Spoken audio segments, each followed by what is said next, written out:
Hey all, today we are in England and behind me is international school bus from 2008. I called the bus Lucy because she's named after an elephant that I sort of grew up with on the telly. Lucy was the elephant on a film. The film's called Hannibal Brooks. Every time I mention a film, no one's ever heard of the film, so maybe it was just me. But she was an elephant, and she got evacuated in the Second World War across the Alps. One of the prisoner of war took her across the Alps, and I watched that film so many times. That's the picture of Lucy actually on the wall out there. So that's why we called her Lucy. A bit of a strange story, but that's why we called her Lucy. And how is it driving it in England? I On find tiny it- roads, other side steering wheel. I find her really easy to drive. She's really manoeuvrable. I've just got to be careful where we go. I always have a quick Google map to make sure I can get where I want to go. But so far, we've had no problems at all. We've been down to Cornwall with all the narrow roads down in Cornwall. I always check, if I go into a campsite, I always check, make sure they can fit her on. Yeah. And that hasn't been a real problem, has it? We've had a few campsites that have just said, no, we can't fit you, sorry. Yeah. But most of them are as good as gold. They love to see her. There's a couple of campsites really love her, don't they? And they, Okay. welcome back next year, you know. And So how long is she? She's 33 feet, just over. Yeah. So we always check with the campsite, make sure that they're happy to fit that on, and then we can get into the camps. Oh, the school where we got her from, we were in contact with the school. They'd taken the name off the side of the bus, and I managed just to be able to read it because it faded slightly. So I contacted the school and told them that we had the number 88, because that's the original service number as well, when the kids used to jump on number 88. So I messaged them on Facebook and didn't hear nothing for a week or two, and then suddenly the headmaster of the school wrote back to me and said, oh my God, I can't believe you've got our old school bus. We can't believe it's gone all the way to England. And it sort of went from there. We've had Zoom meetings with them, haven't we?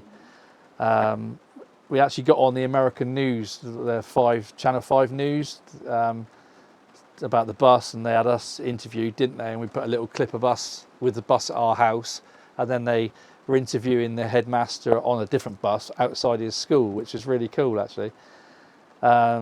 We've spoken to the old bus driver. Her name was Ruth Anne in America. We've spoken to her, and we've sent her a little parcel, didn't we, last year?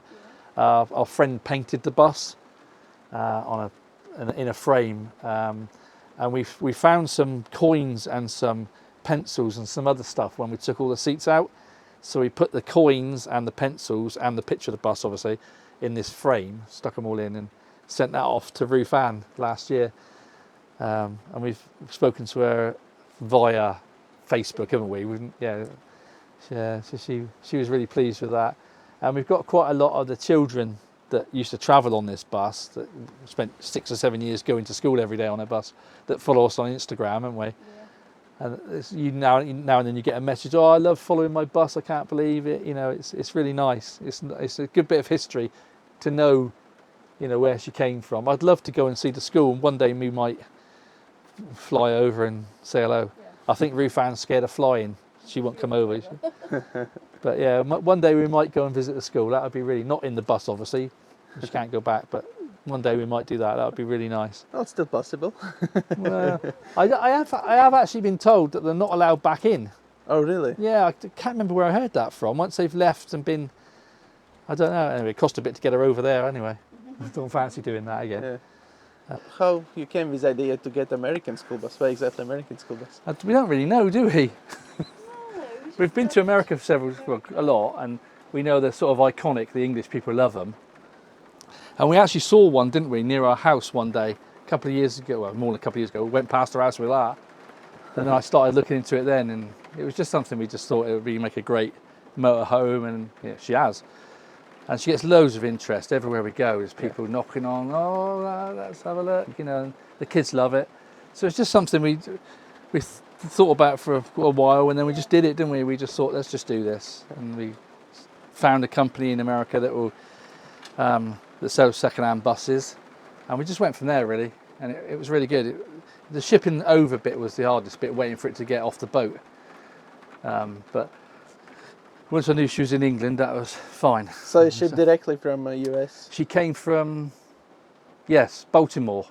They moved her down to Baltimore, and shipped us straight across. Took 12 days on the boat. Luckily, the boat was coming straight to England, which was good. So it was only 12 days, but it was a long 12 days worrying that she was on the boat and did she get off the boat.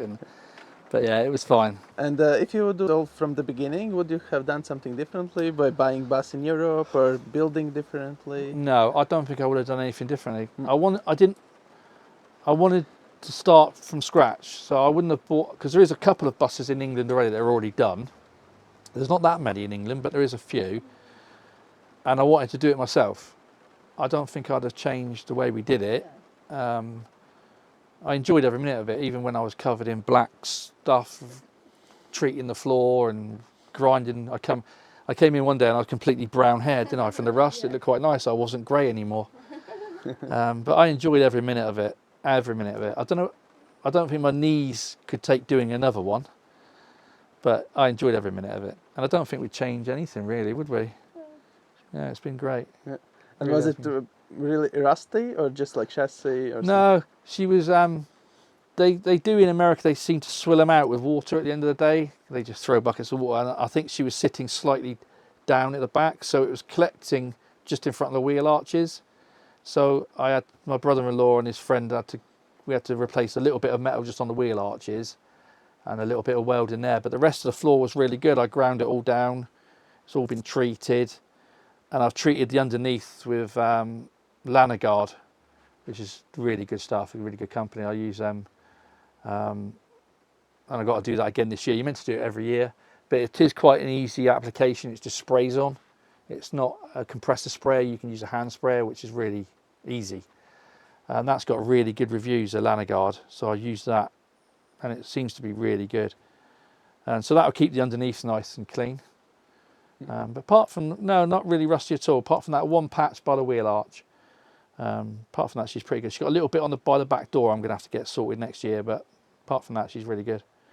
Really pleased with it.